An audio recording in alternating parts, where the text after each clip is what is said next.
Wired into technology transformation, this is the Digital Bulletin podcast. Hello, one and all. This is episode 26 of the Digital Bulletin podcast. Thank you for tuning in. We have a treat of a pod for you this month, not least because I've brought the band back together for the first time in a while. First up, bringing his own unique rhythms and beats, we have Digital Bulletin CEO, Rom Broad. Thanks. Rhythms and beats. That's the one thing I definitely don't have. And alongside Rom is the man once labelled the rock star of B2B journalism. In the sense I've just labelled him that. It's content director James Henderson. Good morning. Thank you for that unbelievable welcome. It's good to be back. How are we both? I was just thinking how rubbish our actual band would be. None of us can sing or play instruments or write music, so yeah. I don't think you know for a fact that I can't play an instrument. You can't play any instrument? I mean, I can't, but... Well, there you go. Can you play an instrument, Rom? You're sort of talking like you can. Well, I thought everyone had to go through that rite of passage as a kid. Was it just me? But I learned how to play brass instruments. So I've got a trumpet under the stairs. Of course you do. That's where it tends to stay, honestly. Let's take that as a literal statement. Right. Great to have you on, guys. Coming up on today's show, it's been in the news quite a lot recently. We are going to cross the Rubicon and chat quantum computing, the brave souls that we are. And then a little later on, we will hear my in-depth interview with Faethm AI CEO and World Economic Forum Global AI Council member, Michael Priddis. But first, some news. Now, to pick up on a topic we've covered a lot on this podcast, big public sector cloud deals in the United States. This week saw the Pentagon invite the cloud hyperscalers to bid for its joint war-fighting cloud capability contract. JWCC is the replacement for the controversial Project Jedi, which was scrapped earlier this year. All the usual suspects are involved, as you'd expect. Another big story this week has been Ericsson buying cloud communications firm Vonage for $6.4 billion. Reuters described this news as Ericsson snapping up Vonage, but I refuse to accept that a company worth $6.4 billion can be snapped up. Nvidia's $40 billion acquisition of ARM came back into the headlines recently, with further doubts cast over whether this will actually happen. There is going to be a phase 2 investigation into the deal, with the Competition and Markets Authority here in the UK already raising some serious competition concerns. Elsewhere, we've seen Vodafone and VMware strike up a huge collaboration around network orchestration and 5G. Databricks make a big splash around a new data warehouse speed record. And a little-known Silicon Valley upstart named Facebook is now calling itself Meta. What? Listener. Yeah, did you not hear that? I didn't know about that. That's wrong. Okay, sorry. Now, listener, as you know, you can find the best reporting on those stories and many, many more via the Bulletin on digitalbulletin.com. But we as a panel are now going to delve into the topic of quantum computing. I'm not going to give either James or Rom the thankless task of explaining the science behind quantum computing, although I'm sure Rom would give it a good stab. But as this once futuristic concept becomes a reality, we're going to explore a little bit behind the headlines and discuss where the first practical use cases of quantum computing might come, or whether they will come at all.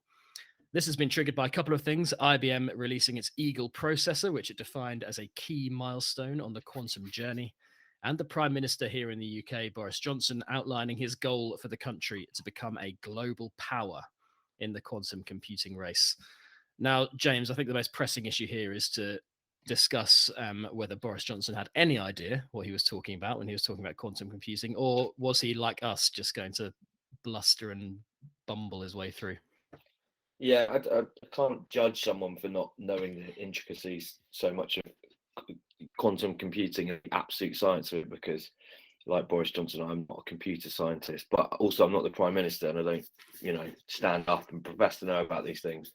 I think that Johnson said that he'd spoken to 2 people from Google, and that was why he's now so dead set on.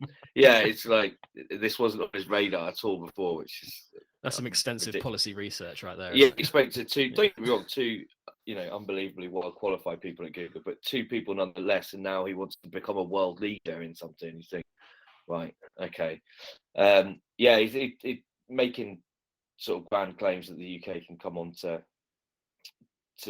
have sort of half of the market share by 2040, which seems rather fanciful, and that it's like we're the only people who are onto this, you know, like he thinks that these two people told him some sort of secret, and you think, well, aren't the likes of sort of China and the US, Germany, France, India, you know, Australia, they're all going to have their own designs on this if it is, you know, it's going to be as powerful and as capable and as exciting as we think it could be.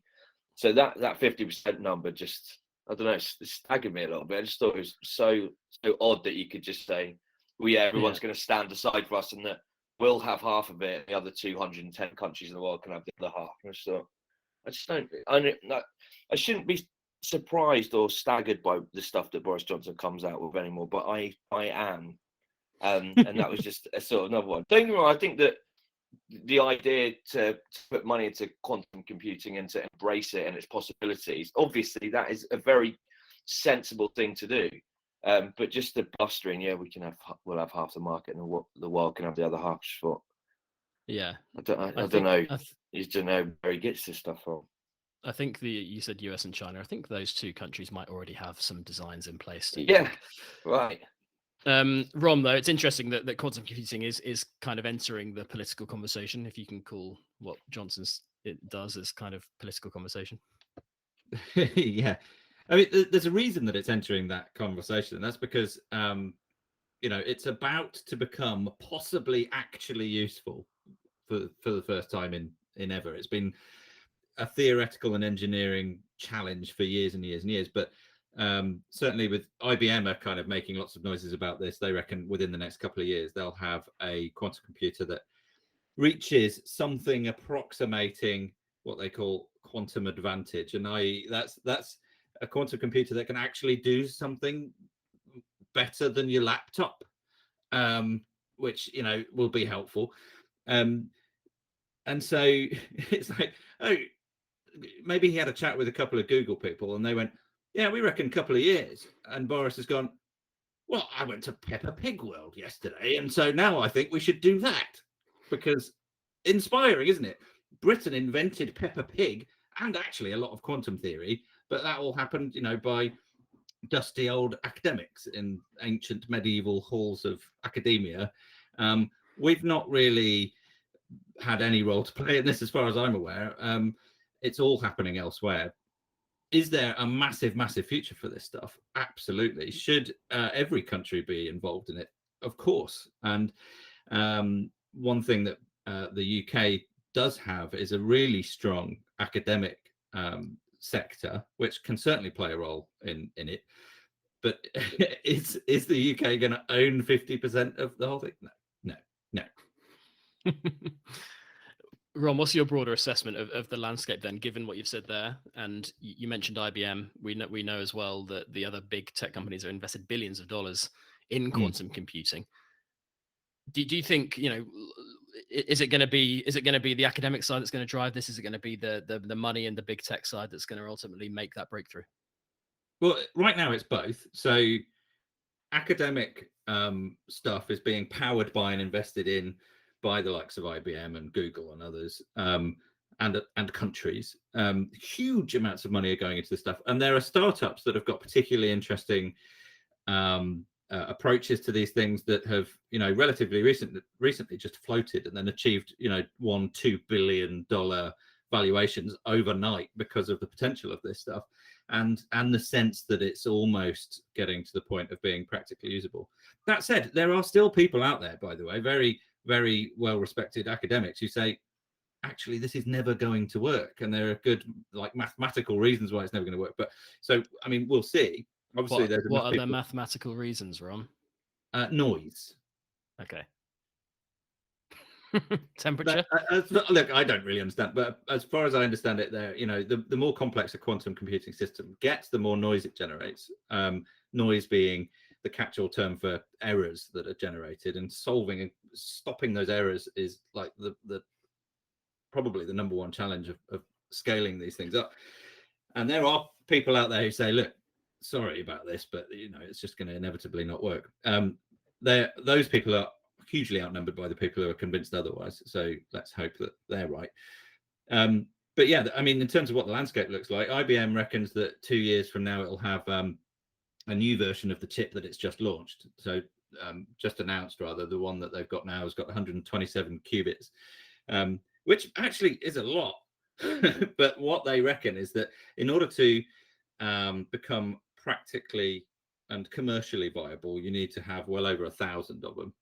And then there are people out there that are saying, but in order to genuinely start doing really cool stuff, you're going to need millions of them. So we're still quite early in the journey, but as of 2 years from now, we might start seeing applications. And then you say, well, what does that look like? What are the first things that might benefit from it? You think, well, there's a lot of people with a lot of money who've invested a lot of time and resources into developing this stuff. So where will it be applied first? Climate change, drug discovery? No, it's going to be the stock market, isn't it? It's going to be finance. That's the way they're going to do it. So that'll probably be the first application of it. But then we'll see it. Potentially within the next decade, there are incredible things that could be achieved with quantum computing that supercomputers just can't do now. And that comes down to the basic. I don't understand how any of it works, but I understand roughly what it does that classical computers can't do. And that's classical computers are circuits that you've either got a 1 or a 0. And when you're doing really complex things where there are, whether it's trying to predict the shape of a protein or the kind of the vast complexity of climate change and impacts of different things on that.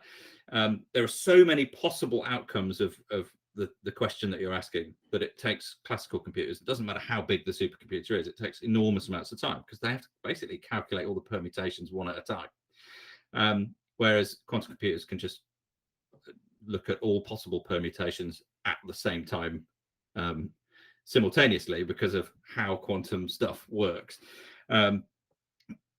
Within the next decade, we might be able to see results of that sort of thing happening. So if you there are problems that a classical computer would take weeks to solve that a quantum computer can, in theory, relatively soon do in a second. And so the potential of that right now is enormous, especially when we're facing such serious challenges like climate change and rampaging epidemics and all the other stuff that we could use this stuff for. Yeah. And you mentioned climate change, James. It's interesting that Johnson's comments came during COP26, obviously, where a load of global leaders are scrambling around trying to find solutions and maybe not seeing one. Is quantum the solution to at least being, a fundamental part of some of the work we might do to radically change that topic and other big topics like that? Well, if quantum advantage is achieved, then yes, it certainly could be. Some use cases are really exciting, and you think if it does work, then quantum is going to play a big role in maybe solving some of the key challenges of our time. It could help us sort of separate carbon dioxide into oxygen and carbon monoxide, and reducing how much CO2 we put into the atmosphere, which obviously we need to do to achieve some of the targets that have been spoken about at COP26. It can possibly help us understand how to make fertilizer in a way that uses a lot less energy. Obviously, electrification is something that everyone is hurtling towards at a great speed, and Daimler, which is the sort of parent company of BMW, has actually teamed up with IBM to look at how quantum computing might be able to model new lithium batteries, which take less energy, which use less energy to charge, etc. And also there's the whole pharma aspect of it. I think Rom spoke about proteins, and there's definitely the potential, again, if quantum advantage is achieved, which is by no means a given, but it could definitely help with sort of new drug discovery and materials and predict how sort of complex molecules behave. So we're talking about pharma, electrification, emissions, as I said, some of the key issues of our time. So certainly I can definitely understand, or it's certainly understandable why there is a lot of hype around it. But there's definitely the aspect of hope as well. There's no doubt that they'll be looking at this as potentially solving a lot of the problems that we have that perhaps they don't see an obvious solution for. So I understand why, like I said, why there's so much chat around it and so much hope around it as well. The key thing though is the timeline, isn't it? I don't think. Well, obviously there are skeptics still out there, but most very well qualified people believe that this is going to fundamentally make a difference. It's just when it happens. So as Rom said, the IBM processor Eagle, I think it was, I think it's called, has achieved 157 qubits or something in that region. But we're talking, that's yeah, let's get it. But exactly. there's an exponentiality involved here, right? 157 is fairly seriously. Yes. I just want to say. Right, so carry on. But the reaching the point of a practical use, and you know, what are those first practical uses going to be? It's not going to be suddenly a solution that solves climate change, and that solution, what James is talking about there, might be something that requires, as you said, Ron, millions and millions and millions of these things. So it's so difficult to put a time frame on this, isn't it? Yeah. Well, if the usual law is that we've got used to during the 20th century of you know, what is it? Is it Moore's law? It's called. I might be going, if I've got that wrong, that's embarrassing, isn't it? But you know, it's where, you know, the size of semiconductors and microchips and stuff like that reduce half every couple of years or whatever it is. You know, if this follows the same pattern, then it's not going to be very long before they figure it out. And they want to, IBM themselves want to go from 127 qubits now to 400 and something or other next year, and then over 1,000 the year after, which is pretty much following that rule. So if that happens, great. I think there's, as far as I understand it, there's a lot of engineering challenges to overcome on the way, but there's a lot of people that are very convinced that this is going to happen, and so we'll certainly start seeing the benefits of that pretty soon, I think. And one of the things that's worth mentioning as well is that quantum computing is in itself part of a solution to one of our most pressing issues, which is energy and climate change, and how you know, we write features all the time about the cost of computing from an environmental perspective, particularly when you've got, I think, silly things like NFT and crypto and all that sort of stuff that are literally burying holes in our ambition to solve the climate problem through the simple pursuit of hard cash by a number of people. They're also stopping me getting a PlayStation 5. Anyway, the quantum computing presents part of the solution to that, kind of, in the sense that actually quantum computing is far less energy intensive than normal computing. And so, hey, maybe in the future we get to switch over to this stuff for large scale applications, and that could contribute itself to part of the solution as it finds the solutions. Do you see what I mean? Although they need to be kept at lower temperatures, don't they? So that's a challenge. Yeah. Yeah, sure, that's challenging. Yeah, these things need to operate at damn near like absolute zero. But the cost of doing that versus running a mining farm for crypto is minuscule. So if you're running a big supercomputer, you know, so you've got a ton of processors doing classical computing things, that costs many millions of dollars a year to run. A quantum computer runs at pretty much absolute zero. There's no resistance in there. The electricity requirement is actually really small because stuff's just flowing about in there without encountering any problems, right? So, you know, I think I read somewhere that the cost of running a quantum computer is tens of thousands of dollars versus many millions. And so if you get to a place where actually a lot of the really intensive compute work is being done on those platforms rather than the supercomputers, then you're actually, you know, helping a little bit. I'm not sure you're helping that much, but you know, it's certainly worth having. And that speaks to a larger question, I suppose, which is about, well, hang on, how practical are these things going to be to actually have and run? And you know, how can people access this stuff? Well, in theory, once they've figured out how to construct these chips and maintain them reliably at the temperatures they need to, then it's just a cost of building and running those things. And the more people are doing it, the cheaper it gets. You know, as with anything else. I don't think the cost of running these things is prohibitive at all. Yeah, and that's a nice segue, Rom, actually into the next question, which and James, I'm going to come to you about the classic DB topic of kind of business application and business access to this technology. As Ron mentioned, and we've spoken about, IBM are making huge kind of plays around this. I think they had a dedicated event to quantum computing a couple of weeks ago where these announcements were made.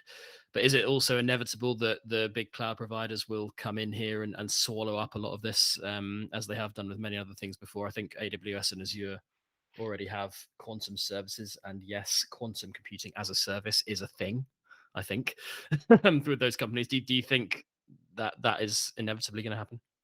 Probably, but again, I think we come back to quantum advantage and the sort of proof of concept that it's going to work. They're already putting, as you said, huge amounts. I know Google are, as well as AWS and Honeywell as well, which is a huge sort of industrial services software company.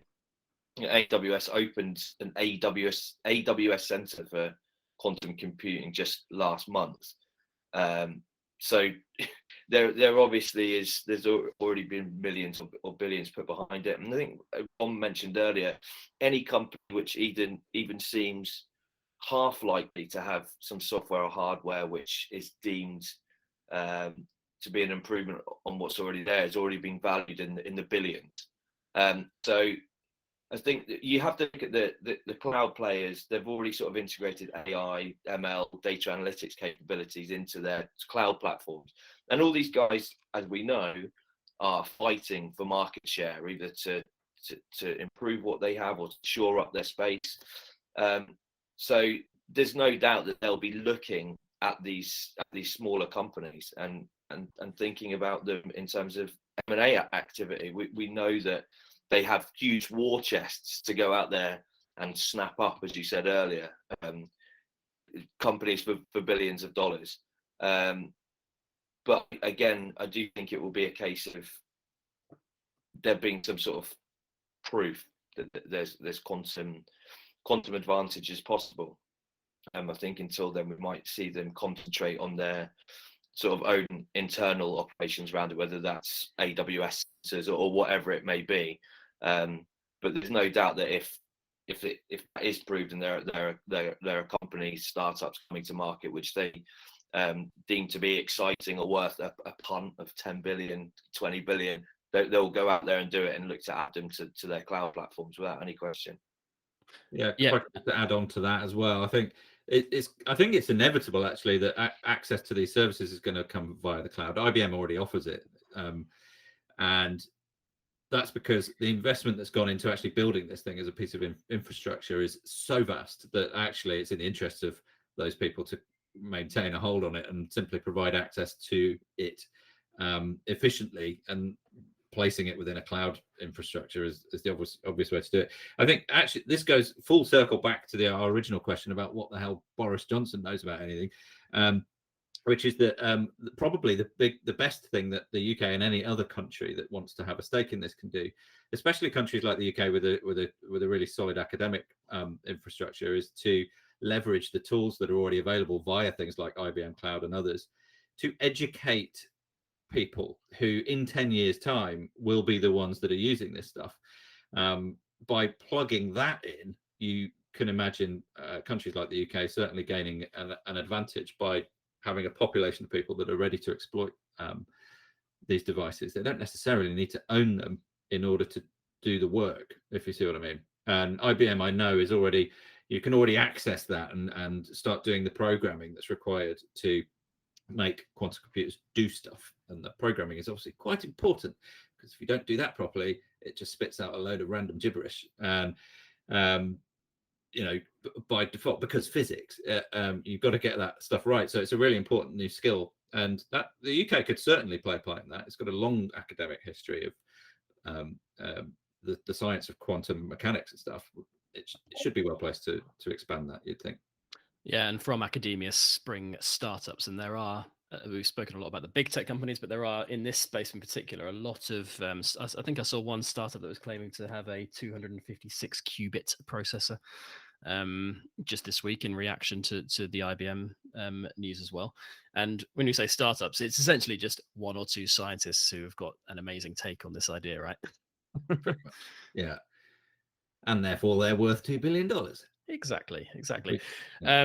Good stuff, chaps. I want to finish by kind of getting your perspective on what the conversation might be in maybe like 10 years time. See, this is a big conversation right now. James, I'm going to come to you first. You've obviously been covering technology for a bit. What do you think realistically will be the conversation in 10 years time? Do you think we'll have seen use cases by then, for example? I'm dubious, but I'm a cynic by nature. I think that we mentioned, didn't we, a little bit earlier that someone at IBM said that the market at the moment is in the same place that maybe semiconductors were 10, 15 years ago, and that they had this massive challenge. How do you sort of miniaturize it, and how do you make it more capable? And that has been achieved. But this is I was going to say a quantum leap, but even I'm not going to go there. Look, the absolute truth is, I'm not going to be like Boris Johnson. I don't know. No one knows. No one. No, I mean that is obviously the thing. I like I said, I am quite skeptical about it. We're not just going to solve all of the world's problems straight away with this thing, as you said earlier. So I think it might still be in a stage where maybe we have achieved some sort of quantum advantage, but it's a big step, isn't it, from going from quantum advantage to that it's proven that it can do things more effectively than classical, to okay, well, how do we sort out the world's emissions problems? I think maybe we might get to where undoubtedly I think we'll get to where it's 1,000 qubits plus or whatever that is, but I'm not sure that it will be at the stage where it's solving the planet critical issue. I think that's where we might find ourselves. That's a good assessment. I was wrong. There is one person who knows exactly what's going to be happening in 10 years, and that's Professor Romilly Broad. Yes. Rom, 2031, when we're all driving around in our electric cars and enjoying a newfound lifestyle, what is some going of us to be already happening? are, because we're more morally conscious than others, I should say. In 10 years' time, we will achieve, or will have achieved, not just quantum advantage, but the commercialization of it so that it's available.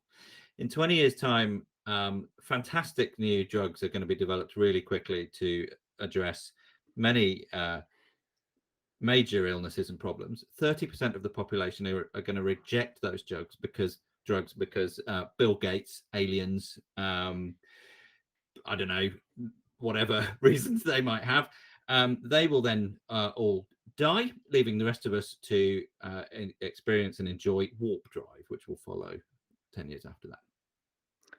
Thank you. Just making some notes. Now so make sure I follow up with you on that. Yep. Brilliant. Right.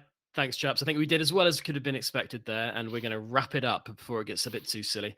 But if you want more, there's an in-depth feature on the quantum revolution in the October edition of Digital Bulletin. I think there are a couple of startup founders featured in that as well. Well worth a read. All you need to do is head over to digitalbulletin.com. And we're going to say goodbye to our panel guests now. Your work here is done. Romilly Broad, thank you very much. No problem. Anytime. James Henderson, thank you. Thanks very much for having me. And next up, we're going to hear from Faethm AI's CEO, Michael Priddis, after this. Find us as Digital Bulletin on LinkedIn, Facebook and Instagram, and at Digi_Bulletin on Twitter. For this month's interview, I got the chance to speak with Michael Priddis, CEO of Faethm AI. Faethm's artificial intelligence platform supports businesses to make data-driven decisions about their people and teams. The workforce is changing, and recruitment is proving a particular challenge post-COVID-19. In the interview with Michael, we chat less about the future of work and more about the evolution of work.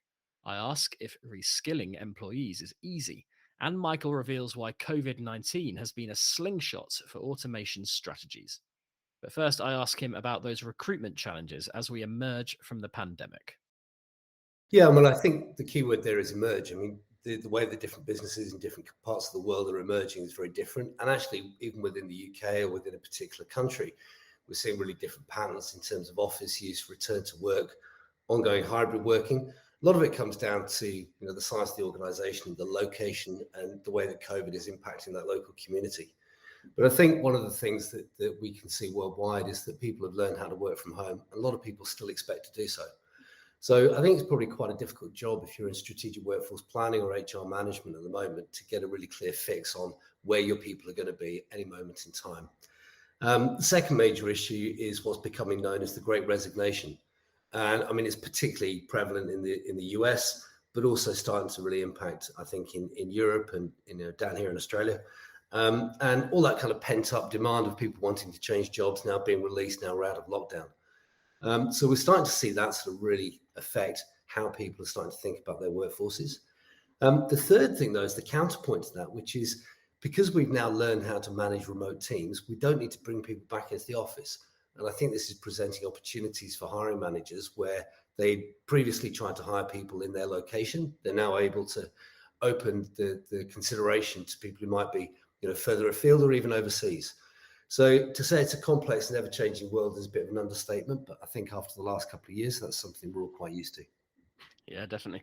Now, Michael, the term future of work was around long before the pandemic, but how do you think the definition of what the future of work means has changed over the last 18 months? Well, we've used the term future of work, since get-go, but we've always disliked it. I mean, whenever we say future of anything to anybody, we're asking ourselves to cast our minds forward to some future date.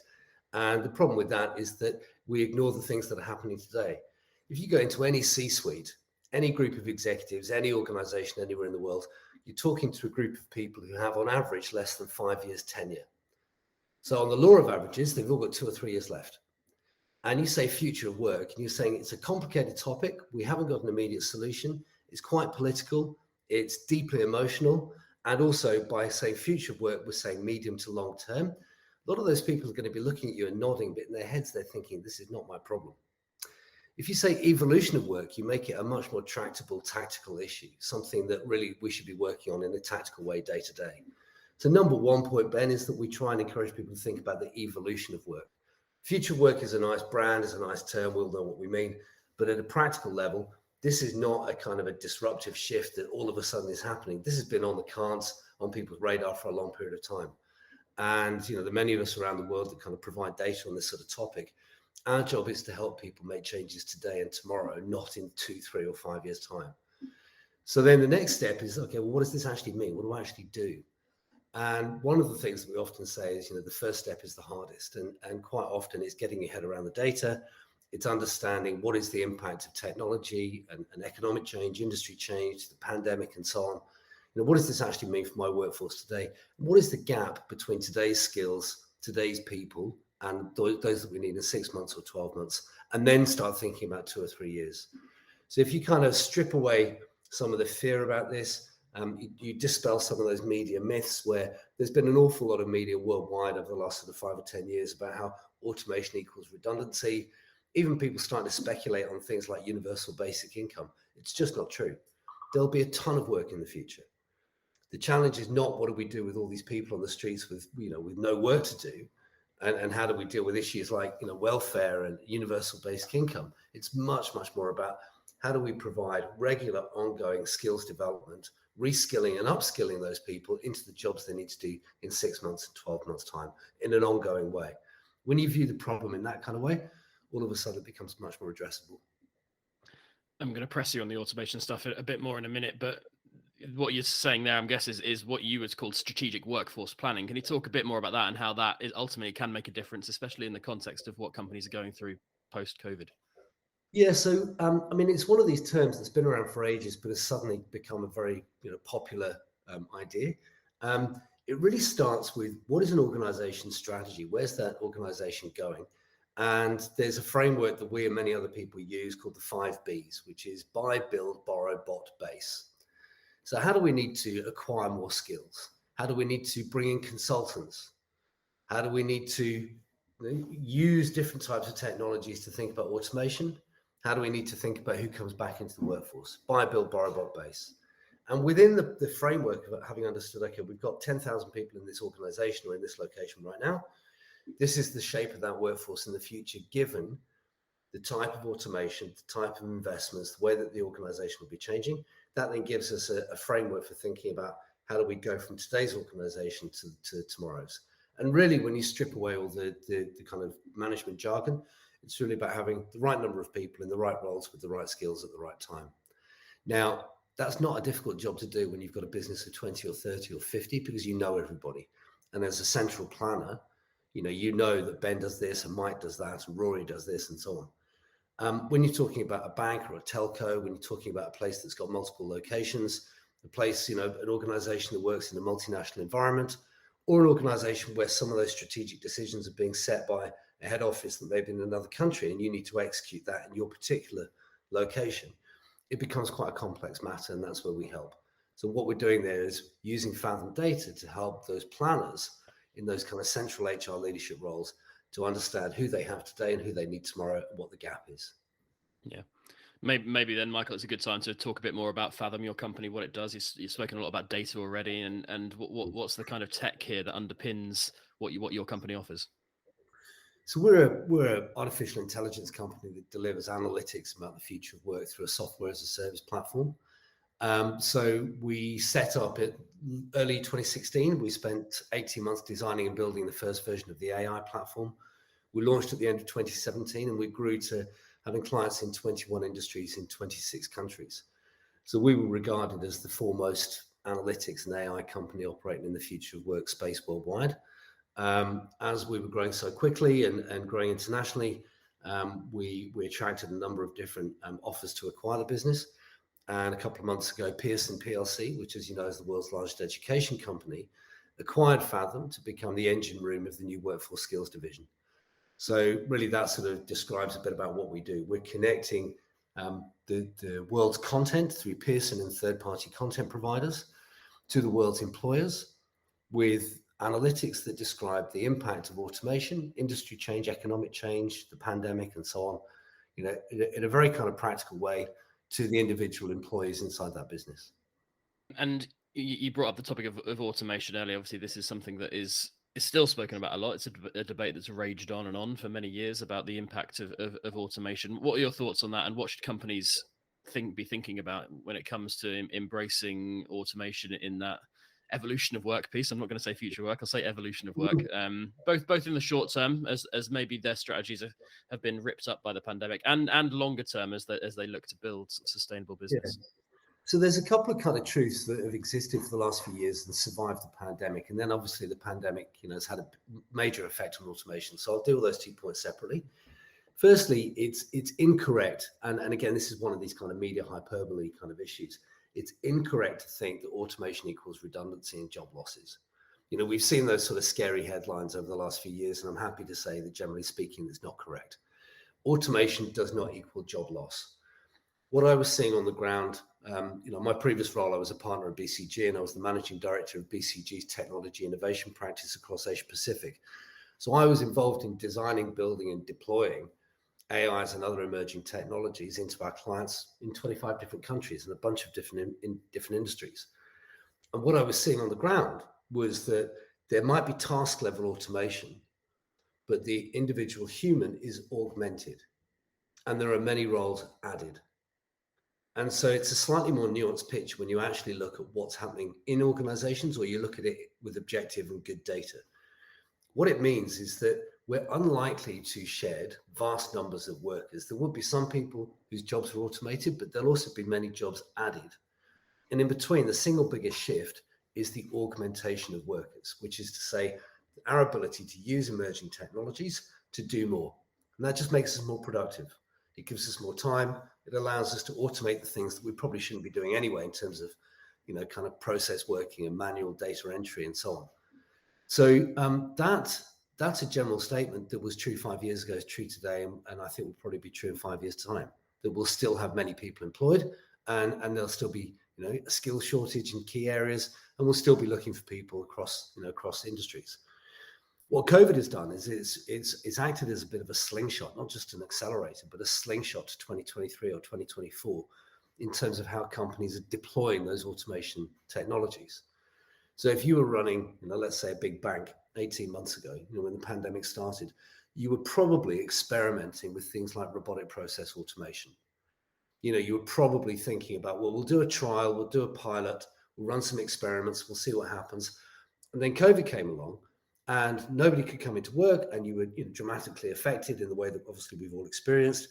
And what a lot of these businesses did was they dropped the hammer on those programs. They said, okay, now we're just going to hit scale. And so COVID has accelerated the deployment of those technologies much faster than anybody thought was going to happen at the late 2019.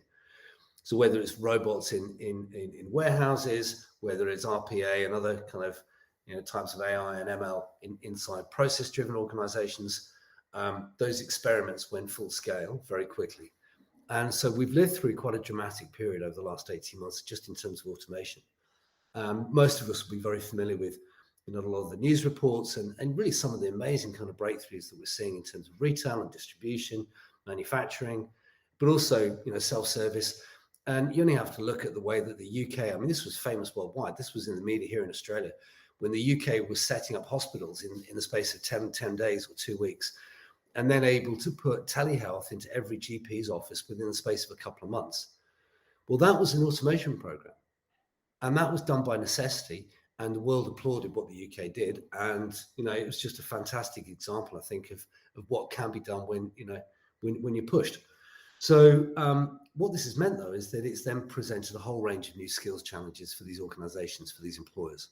And it's meant that we needed to really kind of rethink right now what the shape of the workforce is, the type of people that we need. And that's added kind of, complexity and pressure to people's lives. And again, that's one reason why Faethm has grown so much in the last couple of years. We grew 400% in the last 12 months to July. So many organizations in the automation, but also in the kind of future of work or workforce analytics space have grown. My favorite story of this is UiPath. So they're one of our software partners. So we work closely with them, with the companies worldwide. They had 20 staff in 2015. And in March 2021, they listed on the New York Stock Exchange on a valuation of 37 billion. And that itself, I mean, the stories and the numbers, that's what COVID has done in terms of accelerating demand for automation software and hardware. And on a final point, Michael, can I just bring it back to the recruitment and skills point you mentioned there? You said, the introduction of automation doesn't mean the loss of jobs. It means almost the augmentation of jobs and people learning new skills. Is that as critical for companies going forward as much as recruitment is upskilling and reskilling existing employees? And what do you think are the challenges around that? Is that a really hard thing to do, or is it as easy as people saying it in the media may think it is? Well, it's one of those things. There's always a bit of an it depends. So it's relatively easy to teach somebody to do what they currently do, but do it slightly better. It's obviously much harder to give them whole new sort of skill sets. But there's a way that I try and describe this, Ben, that really sort of characterizes the whole topic around reskilling. And it's that computers are good at the jobs we find hard and bad at the jobs we find easy. And what I mean by that is we're not designed as human beings to carry heavy objects, to dig holes all day, to do repetitive tasks, to take things from A to B, to act as calculators or fact finders and so on. And throughout history, we've always used tools to help us do that. It's just got to the point where the tools are better than us at doing those things. But those tools, now software and hardware, will find it very difficult now and probably for a long time to be creative, to be collaborative, to synthesize information, to think about care and empowerment and culture and so on. And so what we're seeing is a shift from that first type of work, which is routine and process driven, to that second type of work, which is fundamentally more human. So now back to your question in terms of what are the skills and how do we teach them?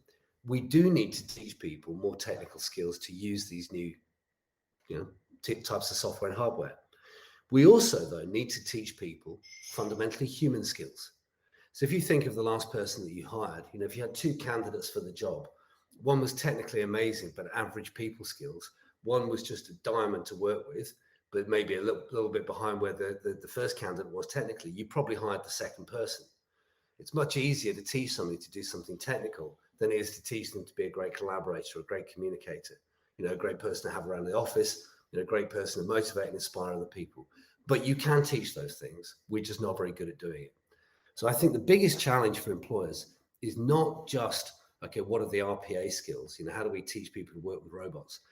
But it's how do we teach people to be more effective in their jobs when the machines are helping to free up their time?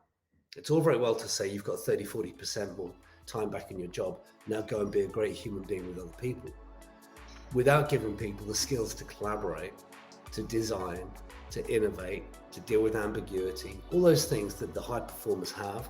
That's where we need to be focusing as well. Thank you to Michael for that interview. That's going to be us for this month, listener, but there's no chance of us letting you crack on with your day until I've got through some plugs. Our headline feature on Digital Bulletin right now is James's interview with Vil van der Aalst, aka the godfather of process mining. Definitely a feature worth reading if data science is your thing. And indeed, the next issue of the Digital Bulletin magazine will be out next Wednesday, December the 1st. If you want more podcasts, you can listen to audio versions of the very best long-form writing we have to offer. And why don't you try out the Tech for Good podcast, an interview series where we meet some pretty inspiring business leaders using their skills and tools to change the world. The last thing, listener, is to thank you for joining us, and we'll catch you next time. Goodbye.